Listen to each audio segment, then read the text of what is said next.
Okay, you are all welcome to today's class by the special grace of God. I welcome you all. Today is the day 7 of the e-commerce entrepreneurship class. I believe you have been enjoying it and you have getting value from this program. So we hope that it will continue. Today is day 7. We have covered many topics from the beginning of this class. Starting from the basics. All I can remember is that as of yesterday we taught. Okay, I mean day before yesterday we taught you how to set up your own e-commerce store. But before then, we laid the foundation of what it takes to actually own an e-commerce store. So many concepts that were discussed. I can't remember them off right now. Now, that day before yesterday, we taught you how to set up your own e-commerce store. At least you have understand how to work. I do not expect to become a professional overnight. It might not look like a professional e-commerce store, but skeletally, it's actually e-commerce store. That is the way to work. To have the professional look, that would be a different thing. Now, yesterday, we believe that you know how to set up and assume that you know how to set up an e-commerce store, what it takes to set up an e-commerce store. Then yesterday, we treated what it takes to manage and operate an e-commerce store as the owner of the store, because the bulk of your job is how to manage and operate the site. And you see, I showed you all the things that you have to be managing and all that. Even there are so much that you even need to have an assistant, maybe like staff that will be doing this part for you, depending on the size of your operations. And like I told you from the beginning of this class, it is my goal and your goal. I know you all agree with me. In the first 2 years of your business, when you stay with us, you're going to hit $1 million, regardless of where you are in the world, whether Nigeria or anywhere. So it's going to hit $1 million mark in form of sales.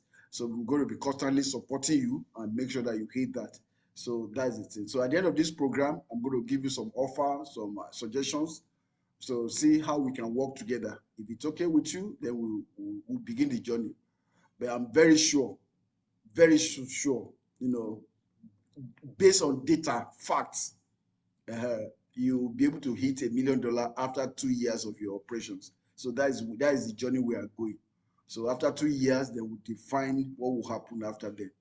Now, yesterday we covered that. Today, we are going to cover marketing, how to do e-commerce store marketing.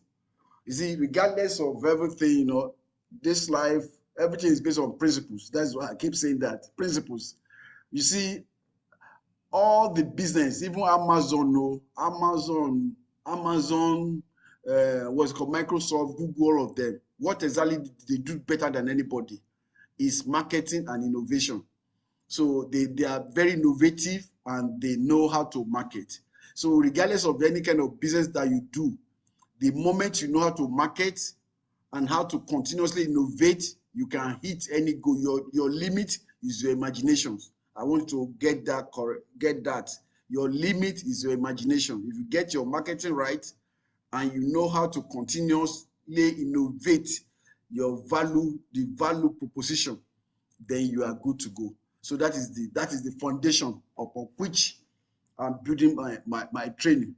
So it is good. So we don't want to be to digress too much. So now we're going to treat marketing, and I want you to take it very seriously. It's going to be different from what you are familiar with or what your idea of marketing is most likely to be different.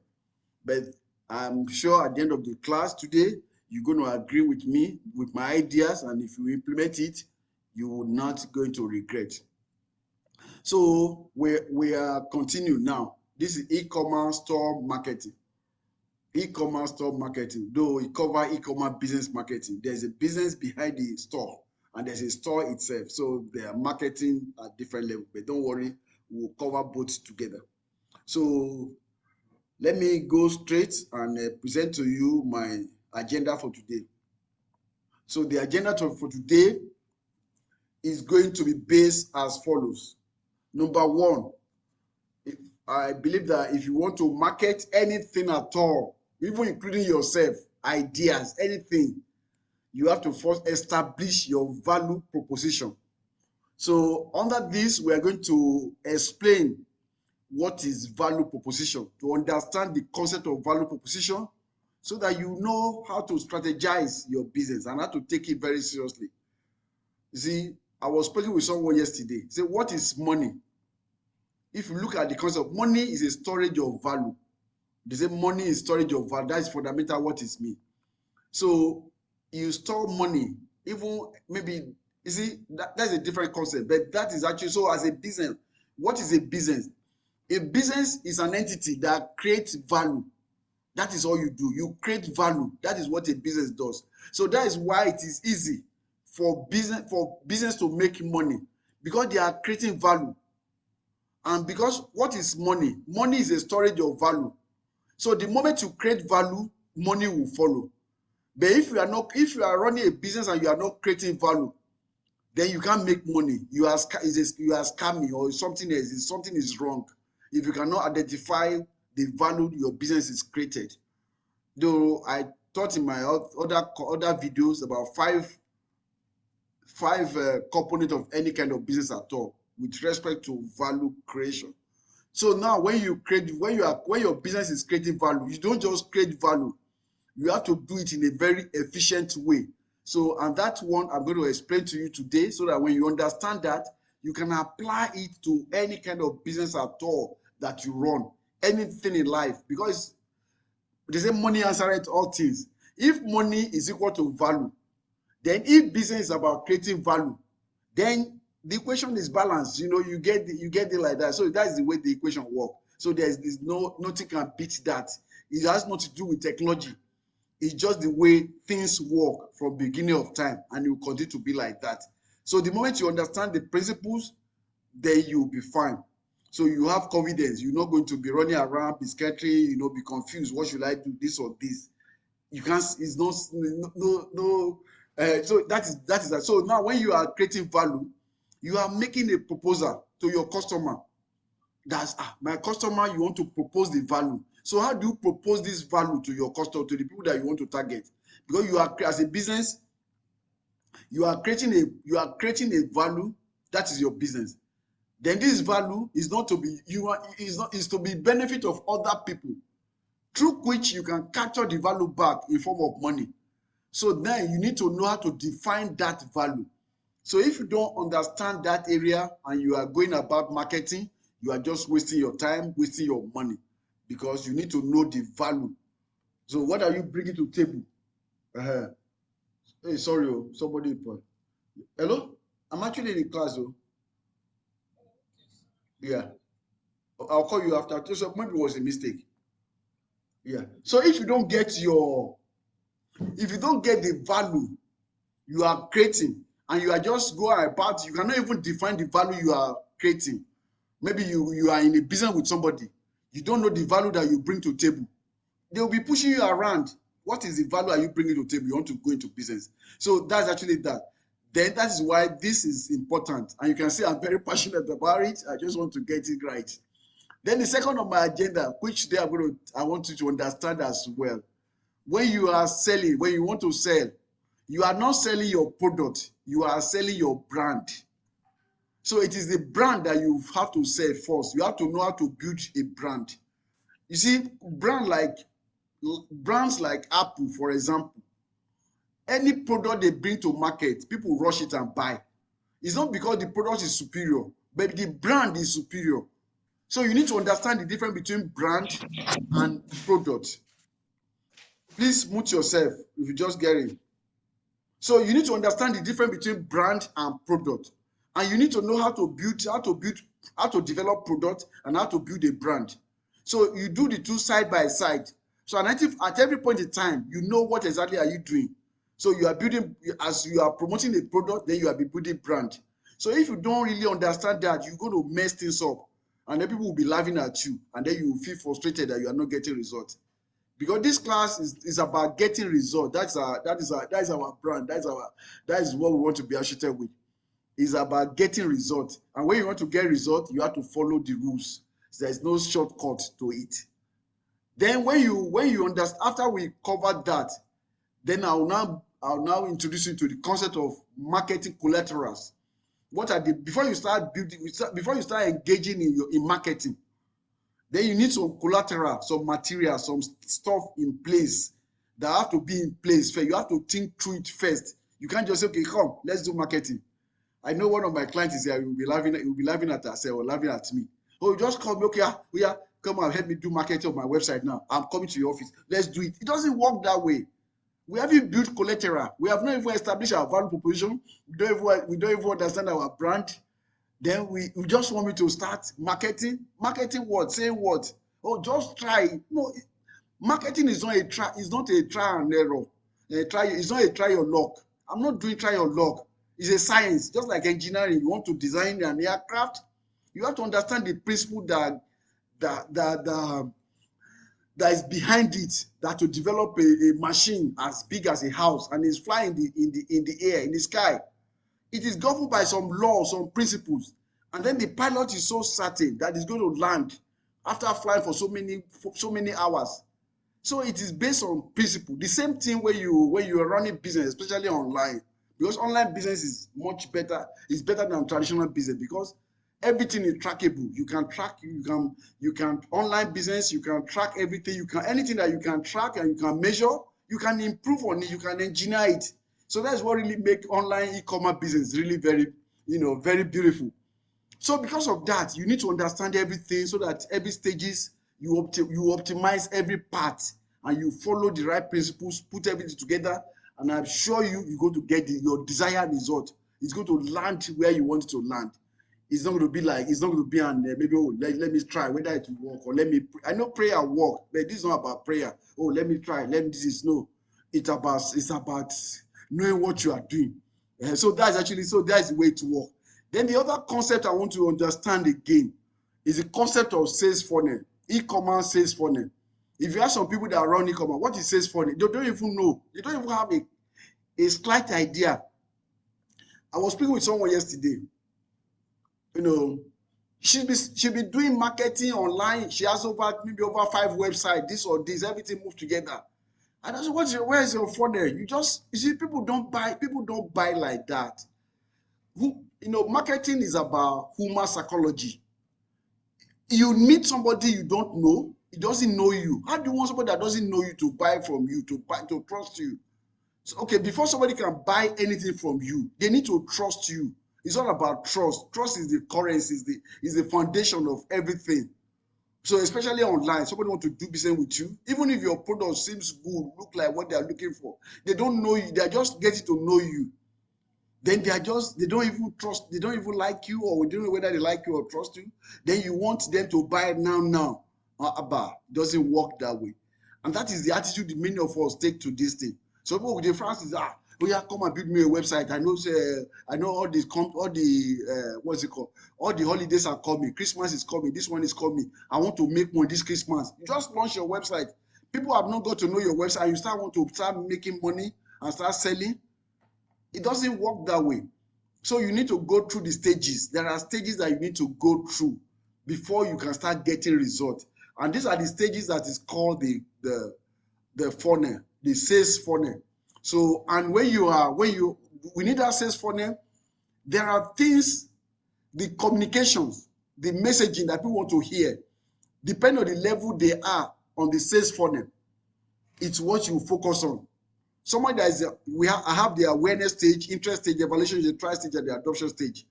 At the awareness stage, there are marketing messages that you need to be sending to those people at those level of awareness. The moment they come to the interest stage, they show interest, the messaging difference. You change the game again. By the time they are ready to start evaluating your product, you change the game again. By the time they want to try out your product, they just want to try. You change the game again. By the time they adopt your product, you change the game again. So to know it's just like the olden days when you are driving with a manual. You have to change the gearing system. So when you are going uphill, you know where to change the gears. So that is the way it is when you are selling, when you want to sell or market online. That is the way it is. When you are dealing with human beings, and we are very intelligent. So, and then It's all about interest or attention. So anything that does not show their interest, they don't pay attention to it. So there's a law, there's psychology that is psychology principles that are behind all these things. So you need to understand that first before you go and waste your money on Facebook ad or Google ad, or even pay one person to one agency to do marketing for you, to start putting your product on somebody. No, it doesn't work that way. So after we covered that, I know we cannot learn much within 2 hours. So because I'm going to really go deep in all these topics. Then I'll now give you, there's a checklist, like a cheat sheet that I'm going to give you on how to make your first online sales in 30 days. Checklist. We're going to look. It's actually published by Shopify. So we're going to go to the website together. We're going to analyze them, and then you can check them out yourself. Because those is developed by Shopify. And Shopify, when they've been in business, they have over a million websites, online store under their platform. So they have an aggregate of information upon which they come up with the checklist. So it's not based on their own personal experience alone. It is based on the experience of over 1 million people. And they came out that if you do like this, you are going to get this result. That in 30 days, you start selling online. Because ask most people that have a website, online store. Did you sell? Sorry, I haven't sold. They had the website for 2 years. Nobody ever buy from the site. So they might be selling offline, but they are not really selling online. But they don't know what exactly the problem is. So that is the problem we are analyzing now.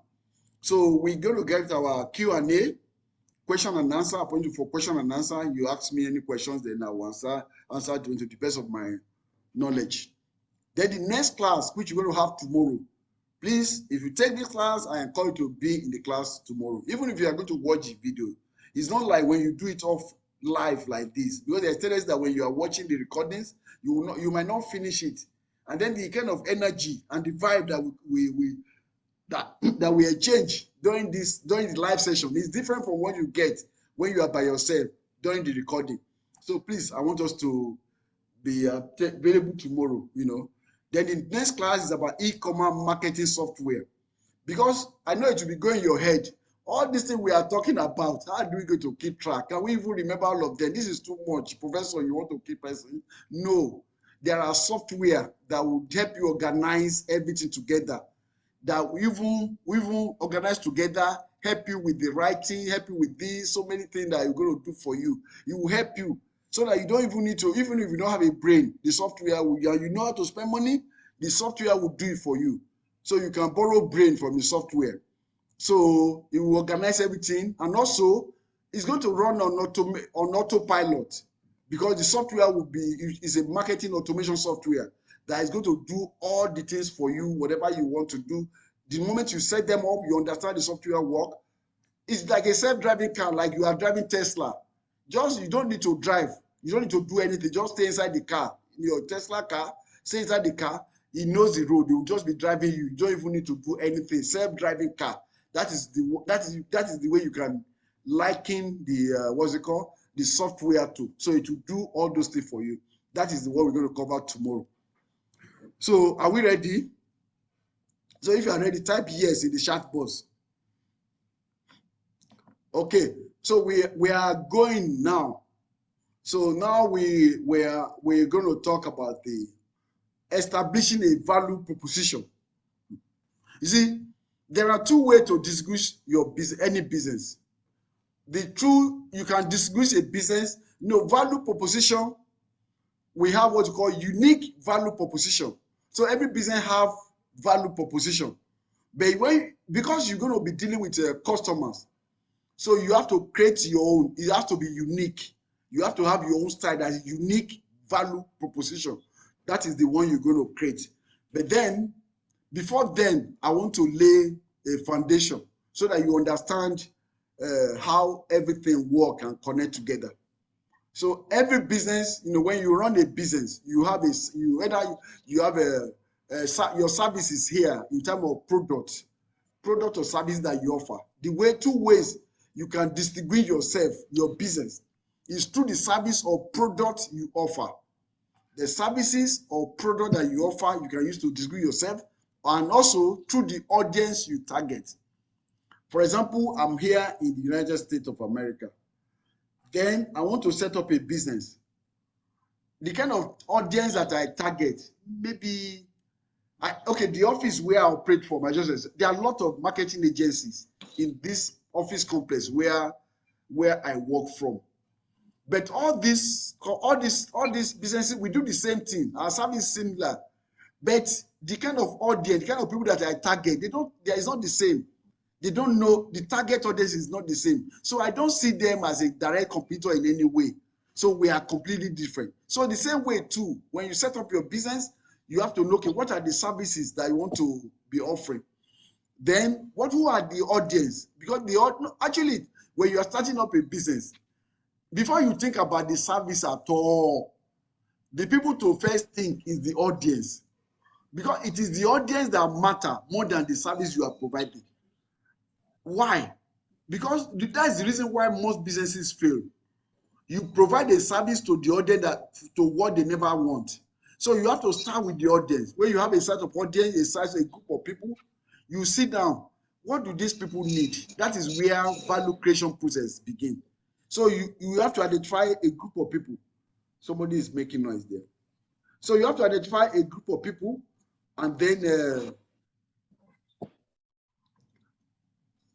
okay. So you have to identify a group of people, and then discover who is this person. Moderator, please help me feature this somebody making that is whose phone is distracting us. So you have to, when you are starting a business, your e-commerce business, first the first thing that comes to your mind, even before you start developing your product, what to sell to them, is who are the people that you want to target. So then you know them. Maybe you are in Nigeria. So who is this person? Is distracting me. Can you please mute yourself?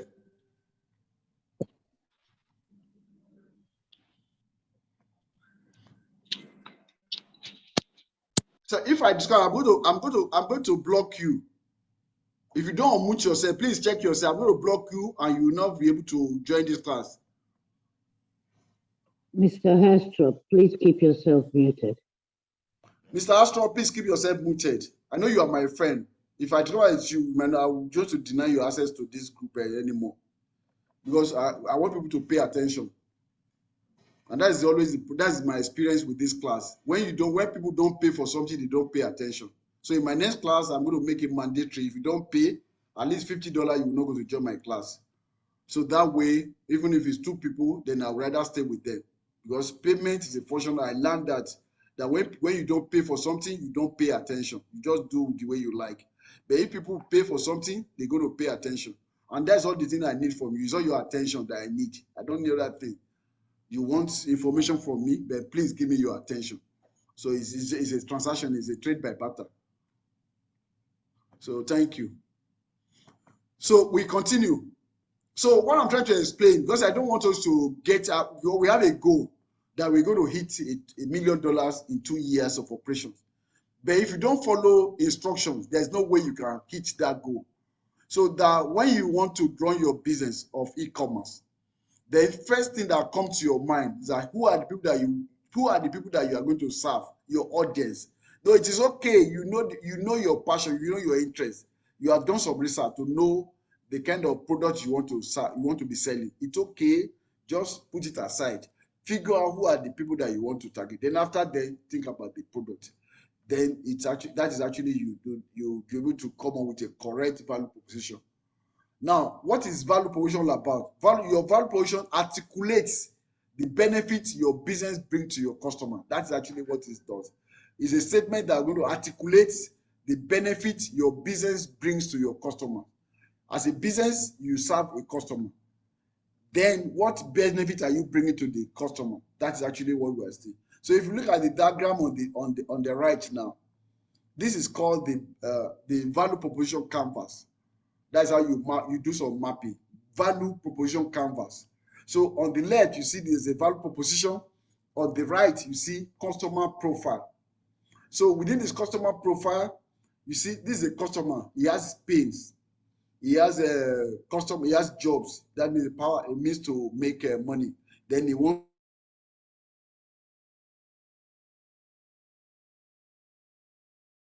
Let me more music. Okay, cool. Thank you for muting everybody. So, okay, I think so. We continue. So we have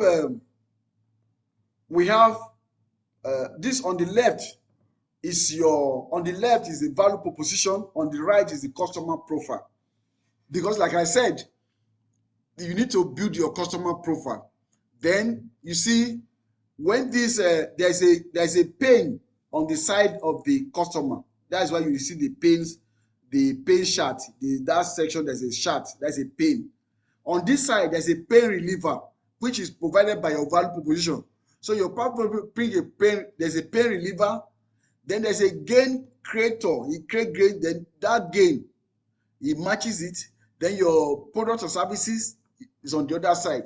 So that is actually the way you map out. It's a different stuff. I do not want to go into the details of value proposition canvas. It's a concept, it's a deeper concept on its own. So, and there are software that is behind that for you to create canvas when you are creating a value proposition canvas. So from the value proposition canvas, it's going to lead you to your lean startup canvas. And then from lean startup canvas, it's going to lead to your business model canvas. So it's a lot of things on that area. But as we go on, I'll be sharing information with you in that light. A business that understands the challenges faced by the business immediately stands out. A compelling value proposition has three main elements: uniqueness, relevant, and valuable offer that solve customers' problem. So I'm going to show you, maybe tomorrow, we're going to use some tools to generate some value propositions, and then you see how you'll be able to build that very easily. So let's continue. So now, building a brand, that is the next thing, how to build a brand. So what is a brand? Because I said earlier on that what you want to sell is your product. But what will make your product sell is your brand. So what exactly is a brand? So that's what we want to talk about now. So that when we understand what is a brand, then we know what matter, what we're going to focus our attention on. So I will focus our resources on attention. You put your resources into developing what that matter. So now, a brand is the personality of your business, which can be represented with your business logo, color scheme, or typography, and in other areas, other collateral. So personality, that is the way it is. That is your personality. So the logo, all those color schemes, you are just used to represent the personality. Like we know. So that's actually, so when you see the logo, you begin to look at it, it will tell you about that person, about the personality of the person. So you don't just come, if you are designing a logo, that you don't just come up with a logo. This is what I just like to do. I just like it. What is the logo communicating? You have to understand that. You see some company like was it Coca-Cola? They spend over $1 million to even develop their logo. Because they want, so before they even Nike to come up with a logo, just a check box, there's over $1 million. You can go and verify it. They spend over $1 million, even maybe hundreds of thousands of dollars, paid to agency to come up with the check line. So it's like that is how important a brand is. And anywhere you see that, you know that this is for Nike, this is McDonald's, this is Coca-Cola, this is Google, this is Facebook. These are their brand logo. So this, you see their color, you see Facebook color, you say, oh, this is Facebook color. You see MTN color, yellow, this is MTN color. You see Glow color. You see all these brand, even Jumia, all of them, Amazon, the way they do their logo. Even if you are asleep, you just think, this is Amazon. When you see somebody that is trying to do like that, they are fake. They are fake. They are just trying to copy somebody. Look at the way they do their logo. They can't be original. So that is actually what tells you about logo, about brand. And when you want to buy, those things instinctively, whether you know it or not, it influences your decision to buy. You see Apple, see their logo, maybe just what's it, the apple sign, the apple fruit, and the way they do it. So when you see it, you know this is the brand. So if they match it on a car, they can put on a car, on a house. It is an Apple house, Apple smart house. People will rush it, they will start buying because they see the logo there. That is the concept of building brand. And when you want to sell your business, or you want to franchise your business, or you want to sell the franchise, it is the brand that people really go after. Lucy H&R Block, Liberty Tax for taxes, these are brand name. So, and the product they sell doesn't matter. Some people, they want to do their, oh, I'm going to H&R Block. They don't know, it's not their family business, so because of that brand. So what make the brand stick? That is what we want to discuss. It's just a few minutes now. So that's actually the whole essence. So thank you. So now, how is brand related value proposition? Your value proposition communicates what you bring to your customer, while a brand represents who you are. So you need to understand that your value proposition communicates what you bring to your customers, while a brand represents who you are. So when you are marketing, you see, you have to, when somebody see, when you communicate, there's something you hear that resonates with you immediately. You hit you, maybe you are listening to some messages or some pastor. Some people go to some, maybe for example, they start buying like they just say something, it connects with you immediately. That is the value proposition, because it connects you. The person that create that doesn't just come out of his mouth. He already know, he already know what's it called, the people that he's talking to, the target, and he know their pains, their problems. Then you know their problems, and you also know the person, the kind of person he's talking to. Then the statement will be around that knowledge and the problem he identify. Then the moment he mentions that, you have it's like a sham. You just listen to that person. Bam! This person seems to know me. Are you a prophet? How did you know that that is what I'm going through? It's all marketing. That is what we call value proposition. So when you craft your messaging, or you make a video, you write an ad, you do anything, and you now inject the value proposition message in your messaging of your marketing messaging. The moment they read it, it connect. They start converting. You start converting. So imagine you don't have a clue of what is a value proposition, what is a brand, and you just sit down. You are just writing as if you are doing English class or essay class. This is marketing. It's not an essay class. You need to understand the concept behind it. So you don't just, it's not about writing. You don't say, oh, I'm good at writing. We are not looking for writers. So we are just looking for people to market. So that's why you need to understand the concept of value proposition and why it is important that you have to inject it in all your messages. Because what is marketing? Marketing is about connecting with your ideal customer and communicating with them. So what do you communicate if you don't say the right thing? Some people they become enemy because of what you say, because you don't know how to say the right things. Even sometimes you fight with your spouse, but just the way he or she talk, that is the only problem, because she doesn't know you, she doesn't know your pain, and she's just talking anyhow. So marriages break like that because you don't know your value proposition. You don't even understand the concept of value proposition in the first place. So, but if you know that, you know what to say at every point in time. And people that knows that, they are scared because they discover it by themselves. They are leaders. It's wisdom. They call them the wise one. So whenever there's a problem, they know, they calm down, they know what to say. So the same thing applicable to marketing. I'm sorry if I digress too much, but that's actually the way I see it, because I see the lack of understanding on the value proposition and branding has caused a lot of problem, because marketing it transcends beyond just selling of products and services. So now, how do I build a brand? So your brand personality is influenced by two factors: the target audience and the company culture.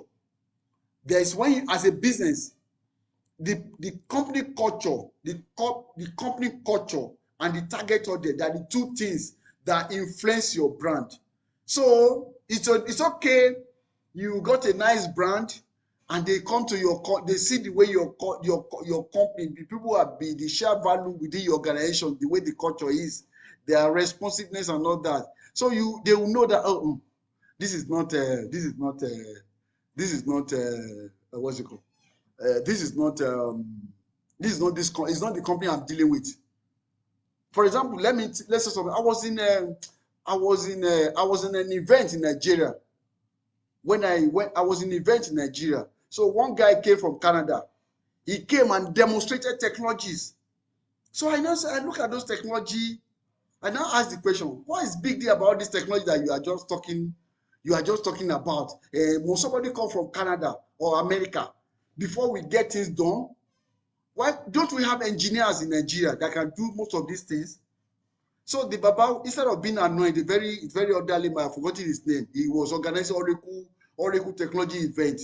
So he now called me and said, okay, young man, you know what? It's a culture, the work culture in America and in Canada is different from the work culture in Nigeria. That is why you will never use Nigerian engineers to do major things if you are serious with your business. That thing stick it to me. What is work culture? So almost over 20 years ago, so when I came to America, truly I understand the American work culture. That is just to tell you. So as a country, there's a culture in a country, in a whole country. You will know without anybody tell you this is an American. Without anybody, you know this is Nigeria. Their attitude, their culture. They don't take their business, they don't joke with their time. They don't joke with their work. With their whole energy, they put to work. That's if you see them working in the warehouse, in the store, you think as if somebody is pursuing them. That is the culture. So when you hire them, you are sure that you get that same result. But when you hire in Nigeria, the culture of the you even be crying. Because some people they will just be no lackadaisical. They don't care on your care attitude, this or this, and all. I'm sorry if I'm just trying to use that to explain the point here. So that just to understand, so that when you are building your own organizations, so you have to understand the kind of culture you want to build because it's part of your brand. They call you hello, how may I help? Even the way they pick a phone, hello, how may I help you? What is it? A network problem. How is that my problem? They just hang your phone on you, call back again. But when you see somebody that is in America, the professional way they will pick a call. Hello, yes, this is this. How may I help you? Please hold on this one. You see, that is what we mean. The way you handle phone. Somebody call your office. The way you handle your phone, the way you do things. That is the entire culture. So it's a body of knowledge on its own. How to fix that. So, but then being a startup, a small company, you have to be aware of it that you need to build a culture. You have to be building your business, your company culture with consciousness and intention about it. So as part of your building your brand. Well, it's really easy. If you understand your target audience and you want to fix your brand, fix your target audience, know their problem, then come up with your value proposition, then define your company culture. So you know what kind of culture, how do people describe you and all that. So in order to do that, it's easy. At times you may not know, you don't even know your own brand. But you can ask people, hey, every time should people take time to identify a list of words that represent their personality. So people will help you to you can identify some list of words or that will identify your personality. That's actually what I'm trying to do. Let me start an example. My main brand, which is e-business brain. It was not my ideas. It was somebody that I was working for. That's like I've forgotten the year. So I was in it's a lady. We are friends, but we talk business. So the moment her mother came in, and the mother have not known me, but we had somebody maybe was thinking maybe they could. So it was Mommy, meet Francis, my business brain. Your business brain, you click on me because that is the way she sees me. Because when we talk, I talk business or this or this or that. So in her mind, my personality to her is that somebody that discuss business, they say my business brain. Oh, that stick to me. So is that the way you see me? That I give you business brain? Thank you. Then I went online. I look for businessbrain.com. If I go and check who is now, not the day. That same day I went to businessbrain.com.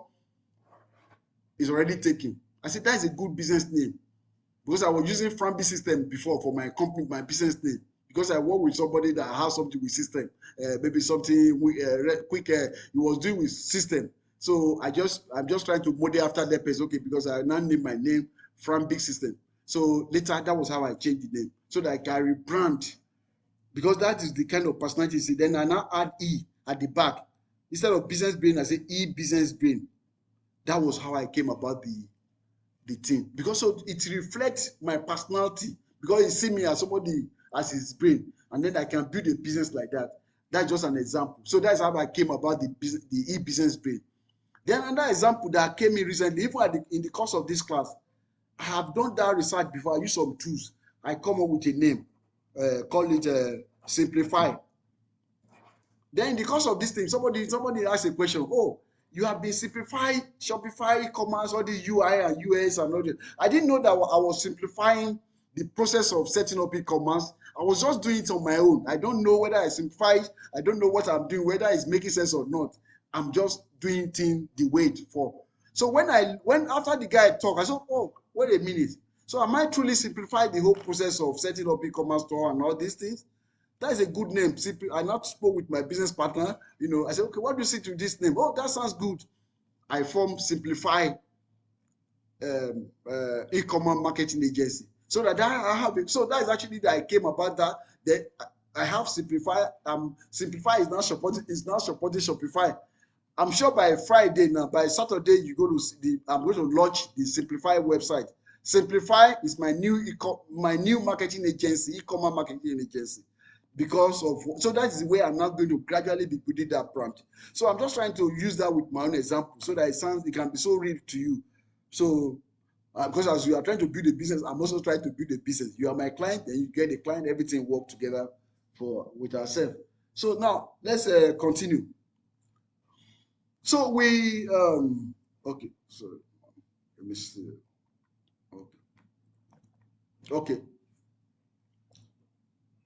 Okay, we build a brand. We move to the next thing. Creating your marketing collateral. This is a marketing collateral that was e-commerce marketing refers to any marketing material that is used for the promotion of a product or service. That is what we mean by marketing collateral. So what are the things? You need product description.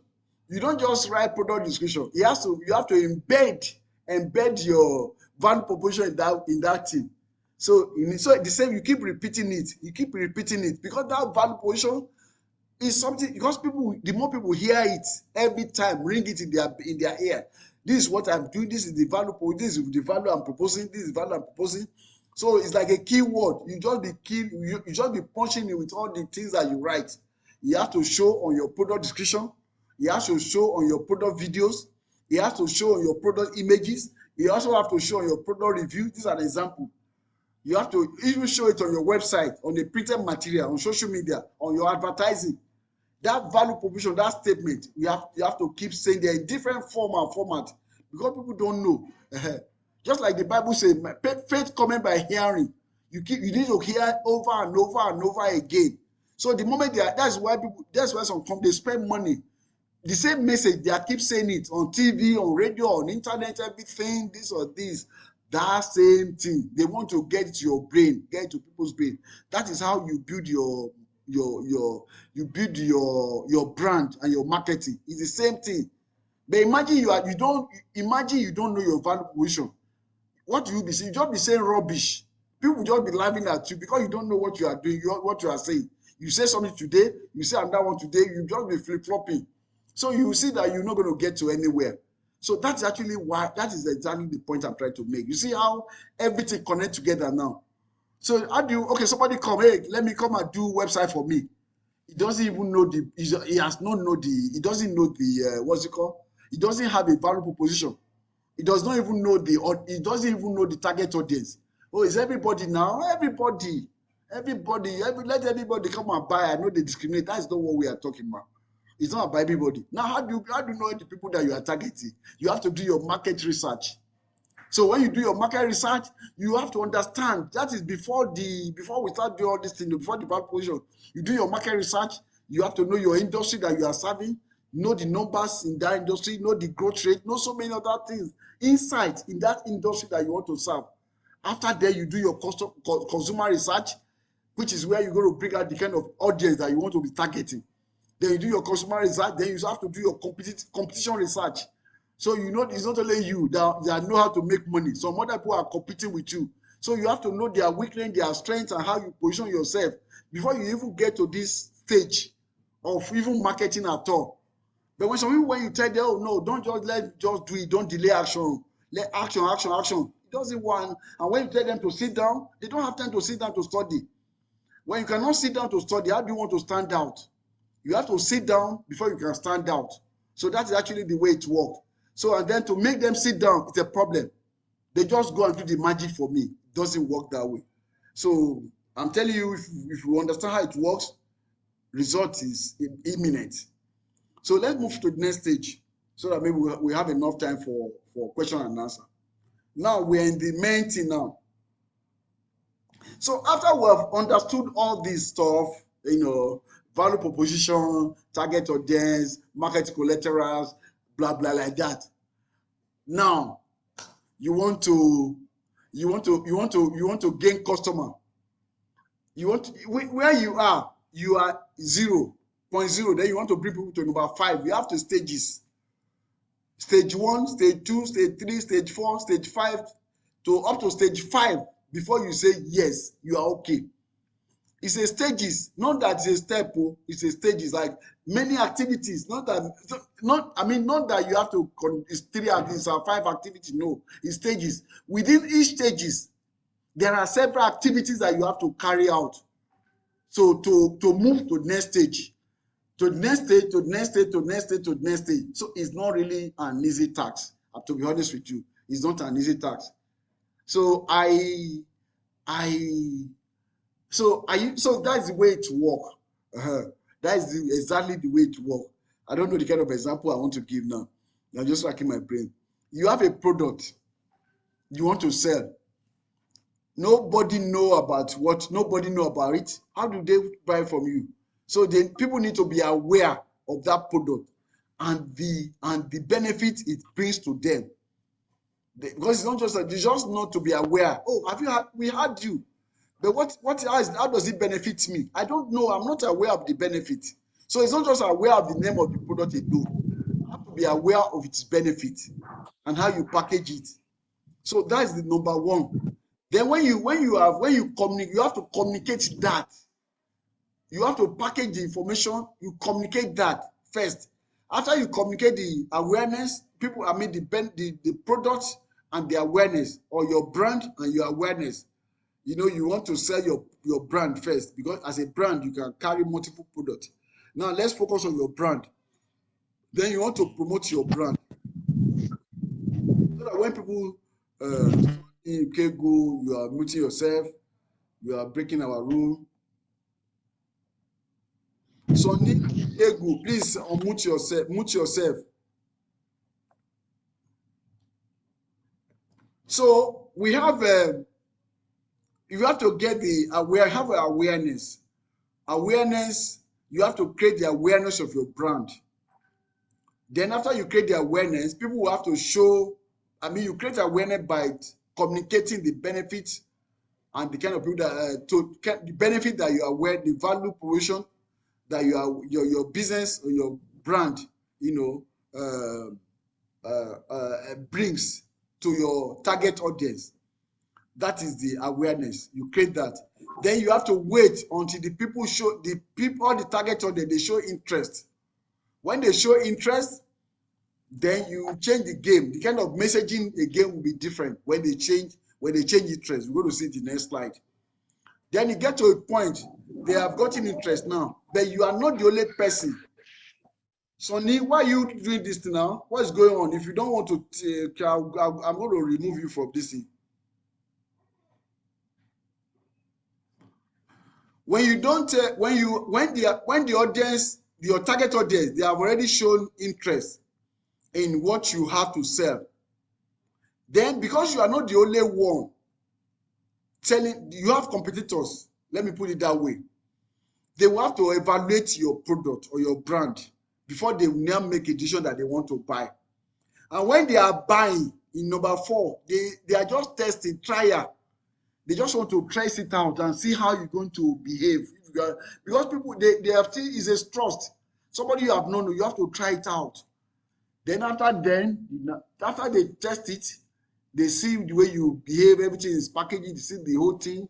They want to check how long you promise you're going to deliver in 2 days. Truly, you deliver in 2 days. You say you're going to be this. You say if they want to return it, they can return it. They have issues, they return it and you do it back. They call you and they find that you are there. So that is a period of validation for them. So you validate, they just, at first, is an assumption for them when they are still evaluating you, or on the trial, they are just assuming, okay, maybe, well, am I going to lose my money or I'm not going to? Is it a brand that you can trust or so? So in their mind, it's not complete. They're just trying out. Let me see if I'm not going to regret it. So after then, they now get to the stage of adoption. At the adoption stage, that is what you want to be, even from day 0. You want to be at the adoption stage, but you have to go through all the stages. It's that adoption stage that they're going to breathe, they're going to be happy, they're going to tell somebody else, they're going to become your what's it called, your advocate. They'll be the one that is singing about you to different people. Because they've tried your product, they've liked it, they do all those and all that. Just like the way I'm doing you train now. If what I'm teaching you or saying makes sense to you and you have gained value from it, you are going to broadcast my name. You become an evangelist. It's natural. That is human being. Even in the case of in the Bible days, people have to go out and tell, oh yeah, he has come. Oh, they have to evangelize for Christ. Oh, this, that, and that. That is the way it works. It's human. When you are happy with a product, a brand, you tell other people so that they can be happy as well. So it's natural. People, and then you see you picture your brand that way. So when people are happy, they go to tell other people. But in our mind, our desire is that we want to be at the 0.5 from the first day when we start marketing. Some people might not get to that point in 6 months, in 2 years, even in 5 years, when they don't understand. So, but if you start with the understanding, you can get there in 30 days. Complete purchase in 30 days, you get there in 30 days, and then you keep going. Okay, so so we're stage 1. As an e-commerce business, what do you do on the stage 1 to create awareness of your brand? What do you do at the awareness stage of your business that you need to let people be aware? It's a continuous work that people need to understand. So these are the marketing that you carry out at this stage. First is SEO, search engine optimization. People are going to go into search engine. The major search engine we have, major search engines are Google, Bing, Yahoo, and so many other little search engines like that. But Google is the baba of them all. So he's big, he has the major share. A lot of people, when you ask them what is example of search engine, what that come to mind is Google. You are looking for any information, you go on Google. So Google Google knows that is the way the brand has reached now, that they trusted the brand for information. So if somebody is looking for a business like yours, where would they go? They go on Google. So Google made it easy, because in the olden days of Google, when you go to Google, you search, you find an information, Google directs you to external website. Okay, you find information, it directs you to external website. But you find out after a while, some sites, they may have some things or so. Google now create his own his own site, give everybody a website which is called Google Business Profile. So it allows you to create a profile inside Google. You don't have to pay money for it, it's free. Just need to know what you are doing. So Google give it for everybody. That if you're a business, even if you don't have money to do website, because you may today maybe your business may be low, you don't have money to, you don't even have the knowledge to manage a website, you don't know what domain is all about, you don't know if you have to renew your domain. There are a lot of problems that can happen at that level. Google being a proactive company trying to solve problem for business. Okay, now I will make that investment for you. I will give you a page on our website, which is called the Google Business Profile. You can put everything about your business there. Put photo, put text, put video, put everything there, and you can share. It will now give you a link, a website. You give also a website, complete website, that for free, with a generic name. But if you want a custom name, just pay like less than $20 a year to have a custom domain name, so that it becomes your website. So, and also it's also on Google. So that is where to start. Go and set up your store on this, because something that you are selling online, somebody may be your next door neighbor. You heard from our sister yesterday, when somebody the same city, less than 5 miles away from her, went to our website to place an order. And then, so that's actually what I'm trying to say.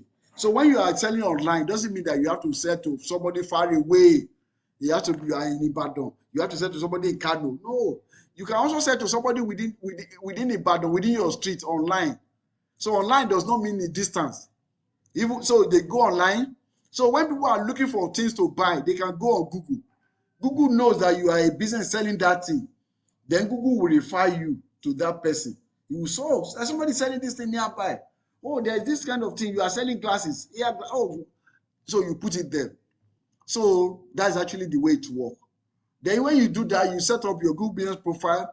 You can also begin to write blog posts on Google. If you don't have a website, you can make some posts inside your this thing and be writing. All the things you are writing, Google is indexing them. And then somebody, when they search, you're going to refer your page to them. That is the way you gain awareness. So when they contact you, then your business happen. Social media, it's all free. Establish your presence on Facebook, Instagram, and YouTube. You can create a channel, make video from your phone, talk about your product. Hey, my name is Francis. I make this kind of product. I'm in Ibadan, this or this. I'm in Nigeria. I'm in this part of the world. If you want to connect with us, you can do this. Maybe 3 or 5 videos. Boom. Upload it to YouTube. Index them. Put the right description. When you are right description, put your value proposition statement, all those things kind of thing. Put it there. You'll be surprised. Somebody that has because when you know how to write value proposition, you're going to talk about the problem, the benefit that you are bringing to the customer, to the person. And when you read the benefit, immediately they will connect with you. You will not even know that you don't have a website. That's just a free YouTube. Oh, I find you on YouTube. I like what you are doing, this or this. Especially for non-profit. You can do all these things. Then if you have money, you can run ad. You go do on Facebook, Google. We have what we call targeting. You know your audience. You can target them on Facebook or Google. So Google show them an ad. It's different from if you live in Ibadan, and you want to target people that are from, let's say you are in Ibadan, and you are in Ibadan and you are selling, all you are selling is African food, maybe grocery, African grocery. And then, okay, that you are selling food. Yeah, you're already in Ibadan anyway. So let's say you are in Kano. Let me use Kano as an example. Or let me use the US as an example. Let's say you are in Dallas and you are selling African food, grocery, you own a grocery store, or African clothing. So, but anyway, for the fact that you are selling African clothing doesn't mean that it's going to be used by African anyway. So let me use the Ibadan. So you are selling grocery store, or you are selling things and you want to target people, maybe youth, small people. You have to define, you already build their customer profile. Anyway, I can't do that. I don't have to do that in my head now. You already know their customer profile. Just take it to Google, Facebook, the audience inside. You can create an audience based on those profile. And then I think I've taught this class in one of the class. Oh no, in one of my previous class, Digital Marketing Foundation class. So then you can now target them and run ad. That Facebook will, anybody that follow that this category or this profile, customer profile, maybe their age, they are between the age of 24 and 35. they make all this type of money. They live in this type of thing. They use this type of device. They use iPhone.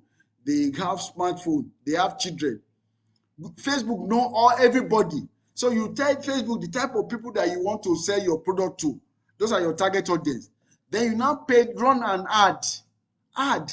You can spend as little as $5 a day, even $2 a day. Run the ad. You don't need to print anything. Leave it. Let Facebook be doing the job for you. You'll be surprised the kind of call that you'll be receiving. That is the way to do marketing for awareness. So let's go to the next stage, which is interest stage. No, how do you know that somebody is interested in your business? When they visit your website. Because when you put your visitors, they are shown interest. They have shown interest. Because what you are sharing is a page, is a link to your website. They have shown interest in your website. So at that stage, you have to go and stay there, meet them where they are. Meet them there. So okay. So they are showing interest. Sorry. So they have shown interest in your business. So the next thing is that they're going to come to your website, and when they got there, there's a product page. You have to optimize the product page. That is the marketing. Because just like if you have a physical store, even the way you paint, even being neat, anything, let me explain to you, everything and anything you do to gain attention of your target customer is what we call marketing. Is marketing. Even the way you arrange your office chair, the kind of color you do in your store, the kind of color you put in the kind of color, the way you arrange your shelf, all those things, these are the way, that's a marketing. So even in a physical life, that is marketing. So it's not until you start spending money, you start making posts, that is marketing.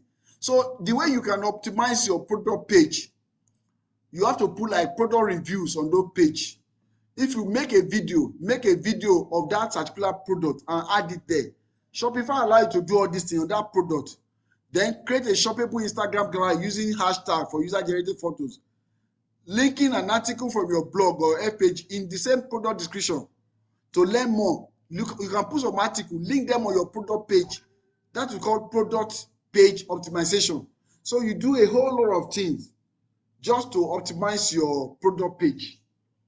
That is number one. Number two, those are when people have shown interest and when they now get to your website, these are the things they want to make them to move to the next stage of the marketing for them. These are your marketing, these are the marketing you need to be doing. Then two, you have to run a blog. You have to create video, which is similar to that. You have to offer some downloadable asset. That's what you can do. Content marketing, because all of them interchange with each other. Then you also do lead generation. Somebody have got to your website. They get to your website. The first thing, there must be some time you go to some website, you see a pop-up come up. They don't want you to go. They want to enter into because you have shown interest now. They want to put your email and phone number. You put your email so that they can continue sending you messages. That is called. So when you see people abandon your checkout, you capture their information so that you can message back to them. You put your newsletter sign up, which will be on the lead generation. So you are collecting email addresses of people that have shown interest in your business. And anybody that has shown interest in your business is called a lead. So that's why you are generating lead. So that is the kind of marketing you do at that stage. Then at the stage, another marketing that you do is called remarketing. Remarketing. You have noticed when you go to some website, the moment you go to that website, if you go to Google or you go to Facebook or some other website, you begin to see their advert again. You'll be wondering, why did they not? But you have not been seeing them before. It was after they went to their website that I have started seeing their ad. What they have done is what we call remarketing. They remarket you. There's what they call dynamic ad. They know it's a dynamic ad. You just see the ad dynamically to come and it will target you. So the software I use is called KIT. I might have to demonstrate it to you tomorrow. KIT. So everything is done with the software. You have Facebook dynamic ad. You can set up a Google remarketing too, so that when somebody visits your website and they use, so there are some tools within Google ad that you can set up remarketing ad. You remarket to people that have visited your website before. You can remarket to your current customers that you can, whenever they go, because you already have their information. So you can remarket to them. So people that have bought from you before, so you can remarket to anybody, because marketing, remarketing. So you already market to them, then you are remarketing. So that's what it actually means. And there are third-party remarketing apps that can do something wonderful that the digital technology at that stage of at the stage of interest. So that's actually what you do at that stage. Then we'll move to the next stage. Now, at this stage, this is the stage that they are evaluating your product. Now they have shown interest, and you have demonstrated that you have met their need, because they for the fact that they visit your website, they have shown an interest. They have seen your ad. They don't know you before. They know you. They say they want to check you out. Then they've seen that. Then the next stage, they want to, okay, they've shown interest. Then you have passed that. Then they want to evaluate they are, no, not that they are in the evaluation stage. Not that they are evaluating you. They are comparing you with another company, because they are, should I, or nothing. They are comparing with nothing. Should I buy this thing, or I should not buy it? How about if I buy it and something happens? This or they got a lot of things going on in their head. So how do you market to them at that stage of their mind? So that's why you need to you do that through live chat. So most of the time, it's likely they're going to come online. They don't want to send you email. They can't wait to start sending you email. They need an instant time. And also, they don't want to start calling you and wasting their time on the phone, and also wasting your own time too on the phone. So they want to do that through live chat. So they want to chat with somebody. That is why you need to hire live chat agents that work 24/7. Because the whole world, moves. You can have some people in Asia, in Africa, this or the, even when you are sleeping, let somebody be on the site that is doing that. But meanwhile, you don't need to do that anymore. We have what's called a chatbot. Chatbot is like AI tools that will be answering the customer. There's a way you have to program, you have to configure the tools that you have put in a way that when you answer this, you must have experienced it by yourself. Where you are talking to a bot, like software, you'll be answering your question, this or that, and you talking at the edge, you are okay. That is a chatbot. You can put a live chat or a chatbot on your website. Then at this stage, you already see all these people. Most of them, they already showed interest. Maybe they have their email, you have their email, their social media, you already have their email, you have their phone number, but they haven't bought anything from you. And and they keep visiting your site. You keep seeing them, that this person is coming, is going to do this page. So what do you do at this stage? That's what marketing do you do? This is the stage that you have to offer them promotions, promo. Okay, if you buy product up to $100, I'm going to ship it for free. And maybe ordinarily if shipping will have been $17. Oh wow, that's cool. Let me buy it quickly before it goes on. But then you create a sense of urgency too, and scarcity, with purchase countdown timers and low stock notification. These are all marketing psychology. So you have to let them that they have to do it right now. Because if they don't do it, they will never. If you give them too many time, they won't do it. And if you let them know that it is plenty, you have to create scarcity. We only have two remaining. So they will be running so that somebody else will not going to take the two. So they will. So you only have three remaining.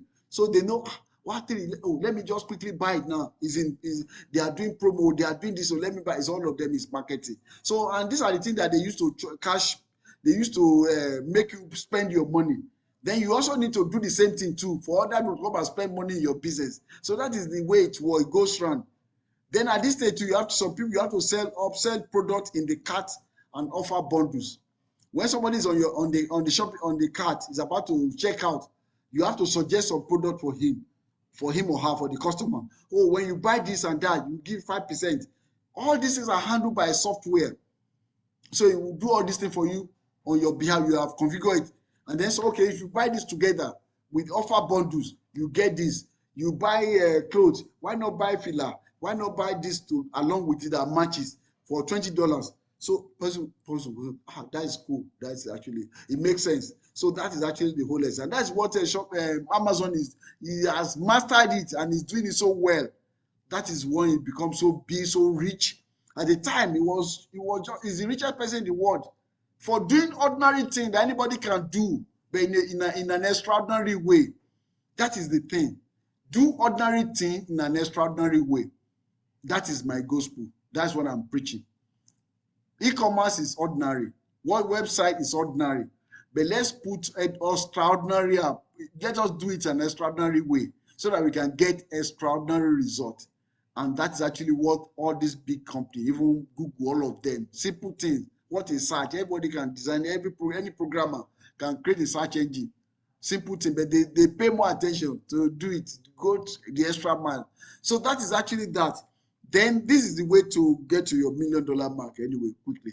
Says, then now they are in this trial, we now get to the trial stage. This is the stage that they are trying out your product. Now, this is where they're going to test you now. So your communication here, all the text messages, all the email that you send to them, you have to send them notification. This is arriving now. This is how to track the tracking. I don't have to, my time was against me. I couldn't have put them, but I know I'm going to explain them. I will have put all this thing here. So all the time is running out. They already bought it anyway. So all the notifications that I've taught you how to configure your notifications, then the others arrive, tracking they have to track their the shipping, all the communications, email order confirmation, you receive payment, thank you for your purchase, and all those communications. It has to be on point at this stage. It has to be on point. You have to set it up properly. You set them up properly so that the person will receive it. Because when they feel, oh wow, these are professional. I don't think this is Nigerian company. So Nigerian company can do, because at times I don't know, you will have experienced it. You go to some website, the way they communicate, you think, this is not Nigerian. They must be from abroad, because their level of communication is different. It's all marketing. So that's what you do, so that you make sure you think. Because why? Because we don't think through them. That is why we don't really communicate well with our customer, the project and all that. So, but you can, when you are intentional about it, so you do it, it's a marketing at that stage. You have to still market to the client. For the fact that he has purchased from you, you market to them. So somebody already purchased, because he's trying you out. So you have to market. This is the kind of marketing you do at this stage. Then also in your packaging. You have to market with your packaging. The way you package the product together, the way you assemble your color, everything, everything you demonstrate yourself in your packaging. Maybe you push a flyer thing, you put some information inside. So a lot of things, you do in this area. You can Google them, or I can provide you more resource later about that. So you take care of that. That will do that. That's the kind of marketing you do at that stage. I know this is give you ideas now, because all I want you to do is to give you an idea, so that you know the stage you are with every of your customer when you are doing your marketing. So and when you look at the back on the Shopify operation yesterday, you see we have a lot of how to manage customers. So you can apply that, how to use Shopify too as part of the software, which we're going to discuss tomorrow. So you not be connecting all of them together now. Give you an idea. That's what I'm doing. I don't know, even after this call, then you may still want to play this video again. Then you still get the idea and how you can apply it to your own business, because I don't know what you are selling and the kind of value you are creating.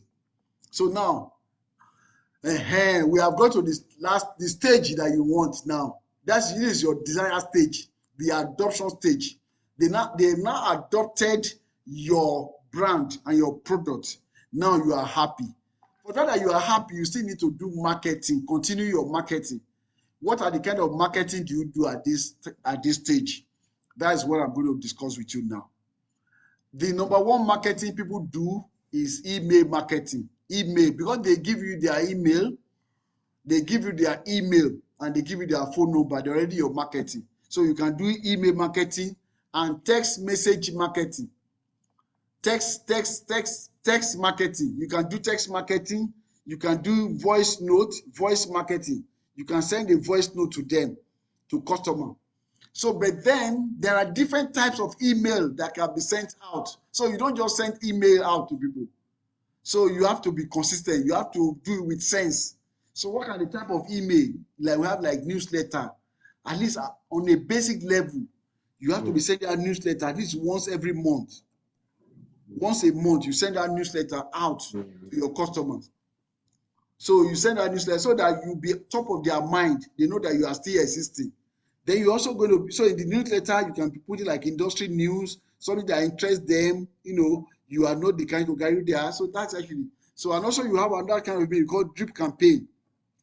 So based on certain interests or what they've had asked or something you want to sell, you can put them on. All this can be sent on autopilot.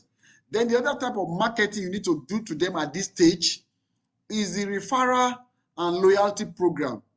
So loyalty programs, okay, can you refer somebody to me? I'll give you 20% when you refer somebody to me. You have a loyalty program for them. Okay, loyalty program include special offer, reward. You give them reward. You give them points. They can come back and use their point.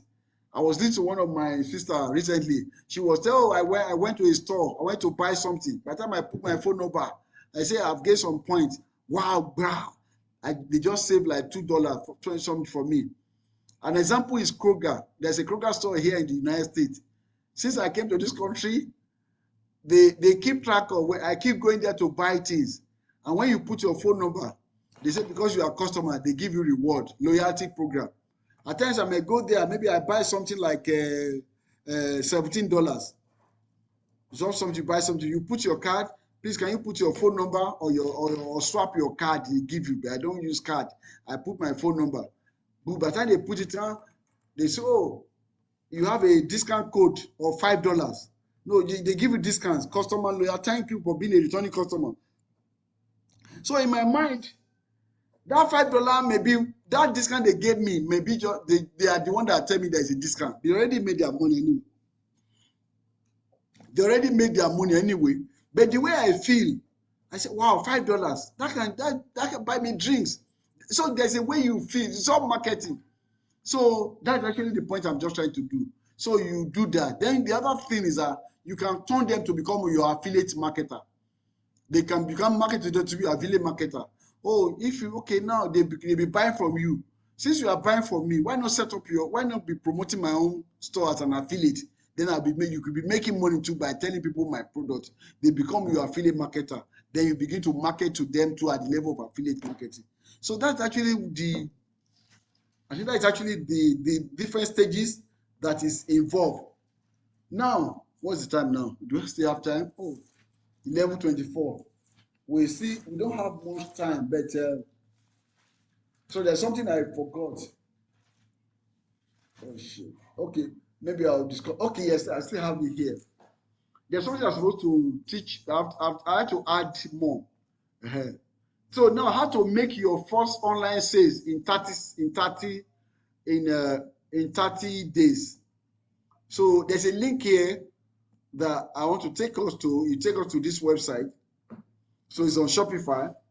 So they now tell you what to do. I'm going to put the link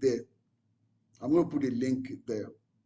So things that you do, then maybe I can create another class, a bonus class after this class so that we can go into that. But that's actually how you do the free traffic sources. These are the free traffic sources that you can go to. And so let me leave that with you as an assignment. I'm going to post it on the group now. So that all what you do, because now you cannot be thinking about setting up. I want everything to be practical as much as we can. Let me see the page. Okay, so okay, that is the link. So that's the link. So that's actually that. But there's something I want to add before I get to, because we have less than 30 minutes to go now, about 30 minutes to go. And there's a particular one things I want to cover. I'm still going to type it and update I'm going to use to update my slide so that you will be able to You can go there. I'm going to make the slide available at one point so that maybe like you can go back and read it. Now, before you launch your all this stuff I was saying, it is actually before you launch your. That is when you have launched your store. That is when you begin to market. So it's actually before you launch your store, before you get to market. So I forgot to state that at the beginning of this class. So there are checklists, things that you have to check out before you actually launch your store. Because there is no point. Some people, they launch store, they start marketing. They don't have a means of collecting payment. They don't even know. They just forget completely. So there are things that you must not forget. You must not make mistakes. You must not let any opportunity to slip. Because it's going to be the loss is going to be more. So it's better you don't market at all by not doing your, what you call the quality assurance. You do your testing and your quality assurance of your website. So what do you do? You check. You have to add all your sales channel to your Shopify store. Your sales channel could be your Facebook, could be eBay, could be Amazon, could be all the sales channel that I taught you maybe in the course of this program. You add them, you configure them very well, you link them to your site.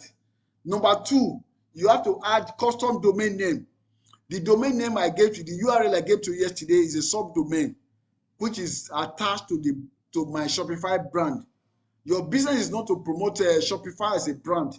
Your business is to promote your own brand. So you don't have any business using domain name from Shopify when you can get your own domain name for under $20 a year. So why not? And because you are going to be making money from your website anyway. So it's a business. So you need to have your own domain name. So that is actually now important. Then you have to review your checkout experience and payment options. The payment option you have to look at your target audience. You have to look at the payment option. If somebody is buying something from Nigeria, you know that some of them, even if they have a credit card to pay, the bank do not allow them to spend beyond certain limit because of some regulations. If you are selling a product for $100, some of them cannot spend even $200. They have to contact the bank each time they want to spend money. So you have to provide another alternative options for them to make payment on your website. And vice versa, whether you are in Nigeria or something, you need to do that. Then you have to remember your standard pages. There are pages that must be on your website. So for example, the legal pages, your time of service, your shipping policy, your this policy and that, your about us page. All those pages is important because the customers are going to check it out. And some of them, if you have a problem with the customers, you want to use those pages and present them in the court, like your disclaimer, privacy policy, and all that kind of thing. Because you wouldn't know when a lawsuit will slam on your door. So you have to have all those things so that you can minimize your risk of doing business. You have to review your email notification settings. Because like I told you, when you send to a customer, they expect to receive some email, and they don't receive email from you. They just scream at you. If some of them does not scream, they won't come back again. They won't buy from you again because they don't receive email. What kind of company is this? What kind of company is this? I bought something, nothing at all. I don't even have a way of tracking it. I call them, the number is not going, this or this, and they just be mad with you for nothing. And then you just be thinking, hey, is it an attack? It's not an attack. It's you are slacking your marketing. So I don't want to get to slack. You have to review your email notifications. Then you have to conduct a content audit. Content audit on your website, on your all the content. You have to conduct the audit of them. Whether this is necessary, anyone that is not necessary, you remove them. The one you need to add, you add them. So you need to install analytic tool on your website so that you can capture all the user behaviors, how they are moving on your website, they are buying. Some people visit this page. If you don't have analytic tools to track the movement interaction on your website so that you can gain insight to improve on your website design and your marketing, you'll be losing value, you'll be losing money. Those people are giving to you. You need to have that. So install, check it.